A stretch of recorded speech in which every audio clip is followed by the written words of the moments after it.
Why? Who benefits from acts of sabotage in Europe, in the United States? Well, it's really not all that difficult. You simply have to do a little bit of research and find out for yourself. Guys, as always, welcome to the Modern Survivalist channel. If you want to get prepared for what's happening in the world and what's coming, you have my books in the channel. The channel, you can just subscribe and have a ton of videos already uploaded. My books, they are available in Amazon, following the links below. The Spanish, French, and English versions of Survival Skills and Surviving the Economic Collapse. Why is it that they're doing it? Well, it's not all that difficult to understand why Russia is interested in weakening Europe in general. Anything, and this has been going on for a long time. For example, Brexit, which you may be familiar with, it was not just Russia, it was also China, it was also the United States, financing, openly admitting that this was a desirable outcome from the US government in the time. Why? Well, because it makes your competitors weaker. If you see right now with Trump and the tariff war,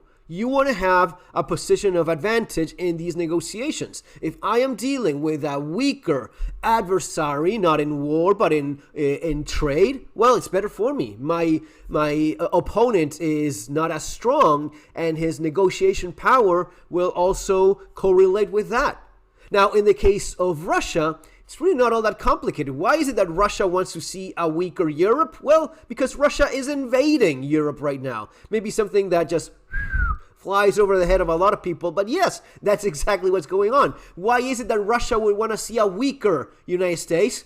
Well, because it's been always its greatest adversary since 100 years ago. Russia considers the United States an enemy, even though Putin may go every once in a while like, no, we're great friends right now. Yeah, he says that of people he's actually actively bombing. He will lie through his teeth. Russia considers Europe and the United States, specifically, especially the United States, considers their greatest enemy. You can just see tons of YouTube videos and clips and footage from thousands of different channels where they have, little interviews on the streets, and the average Russian on the street considers United States their greatest enemy. Maybe the more cosmopolitan, middle class young guy in Moscow has a little bit more of a, no, yeah, we're cool with, and he's a little bit more open-minded and more internationally aware, let's call it. But for the brunt, the majority of the people in the countryside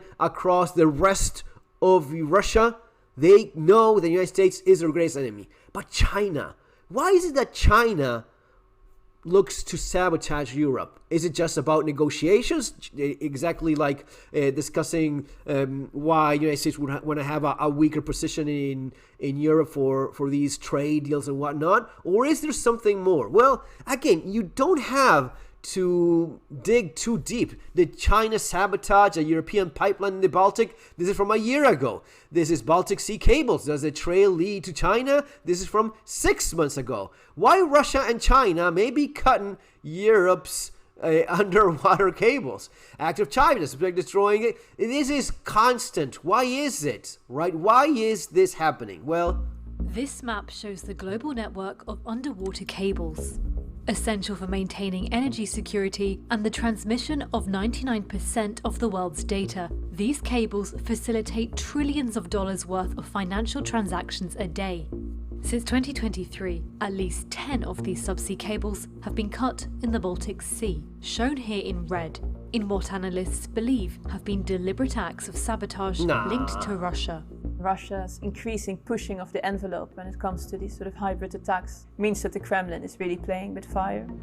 As a result, NATO is ramping up patrols and increasing its military presence to try to protect this critical underwater infrastructure. These cables are very, very long. The overall global cable network is 1.4 million kilometers long. You cannot protect all of it at the same time. Accidental breaks that cause faults in the cables are common, which makes them ideal targets for attack. We see something like 150 to 200 faults happen every year. Some of those can be caused by natural causes, but the vast majority of these faults are caused by accidental human interference. When we look at these current incidents in the Baltic, is that in some ways they do actually seem to resemble some of these kind of more accidental causes. This is also quite a clever strategy when it comes to the sort of aura of plausible deniability that it creates. All right. But by analysing the movements of the ships suspected of cutting the subsea cables in the Baltic Sea, it is possible to identify patterns indicating these are attacks. In one such incident, Finnish authorities seized this tanker, the Eagle S, accusing it of deliberately cutting a critical subsea cable. The Eagle S started its journey in the Russian port of Ust-Luga, which is not too far from the Estonian border, and then continued onwards. Didn't make it especially far, because quite early on in its journey, its anchor was involved in the damage to the S-Link 2 cable, which is an important power cable connecting Finland to Estonia, and then continued a bit onwards as well to then also do quite significant damage to further telecommunications cables. Marine tracking data showed the Eagle S slowing down as it approached the S-Link 2 cable, which suffered a power outage around the time the ship passed across it. Experts say this could signal that the tanker dropped and dragged its anchor along the seabed to try to deliberately damage the cable. They know where the cables are, they deliberately drop the anchor, drag it, and rip away the cable. I mean, it doesn't take a brain surgeon to figure this out. And it may happen once in a while, one accident, but when it's time, and in this case, 2 cables. Images taken of the tanker appear to support that theory. So here the anchor is still in place, you can see the chain, and on the other side it's missing. Ships do occasionally lose their anchors, for example during a storm, but it's particularly the nature of the way in which the Eagle S lost its anchor that is quite suspicious. Quite a lot of damage is visible to the hull, where there's even some holes and paint chips, etc., which suggests there's quite a lot of force involved. Dragging and Finnish pulling. authorities said they believed the Eagle S was part of Russia's so-called shadow fleet, a network of ships Moscow uses to avoid sanctions on oil.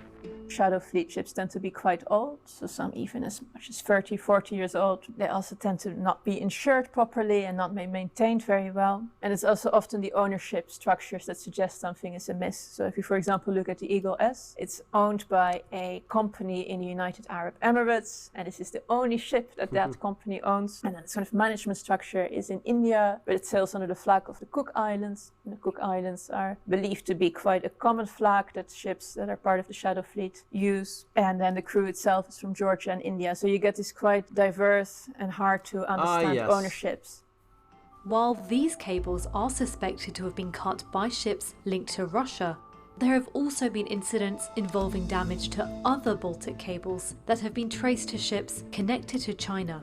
These incidents have sparked quite grave concerns about what this means, about the sort of level of potential collaboration that may exist in Russia and China when it comes to some of these hybrid activities. And though Beijing has apologized, it has also still continued to argue that these incidents were accidents. Analysts believe the high number of similar incidents could mean the Baltic Sea has become a testing ground for this sort of sabotage technique. A lot of these cables are actually quite easy to find. Maps are available that show their quite specific routes. And on top of that, they're not especially difficult to break. In addition, large parts of these cables lie in legal grey zones. Under UN law, countries have full jurisdiction within 12 nautical miles of their coast. But many pipelines and cables lie in exclusive economic zones, or EEZs, which can be up to 200 nautical miles from the shore. This can create a very muddied environment when it comes to international law and to get accountability. There also appears to be a degree of caution on the side of a lot of NATO countries that have been at the receiving end of this when it comes to calling out, well, Russia, allegedly, in this case, for these kind of continuously escalating incidents.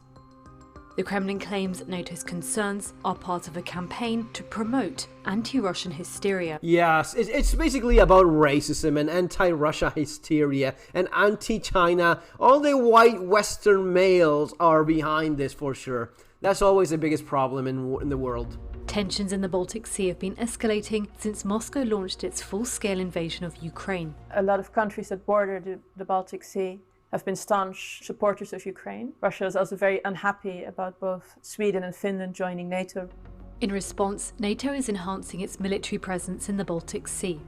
while analysts warn the sabotage may lead the bloc to consider its collective defense pacts. No NATO member state will likely ever invoke Article 4 or 5 over damage to a small number of undersea cables. No, but I've covered other videos in which many of these countries, many of these Nordic countries that are directly affected by it, they've been ramping up their defense considerably. They have active patrol, and many of these aren't. Finland especially, they're not messing around. They are pretty active, and they have no problem in going after these boats, which they should. It's not a joke that you get an act of sabotage. These are actually acts of war. You're attacking another nation, right? You're destroying their critical infrastructure. That's something that could very much lead to war, right? You cannot allow someone to continuously sabotage your critical infrastructure. This is basic common sense. And you want to avoid escalating as much as you can, but you need to do something. And that something is having ships and boats patrolling and bringing down these attacks. That's basically it, guys. See you on the next video. Take care.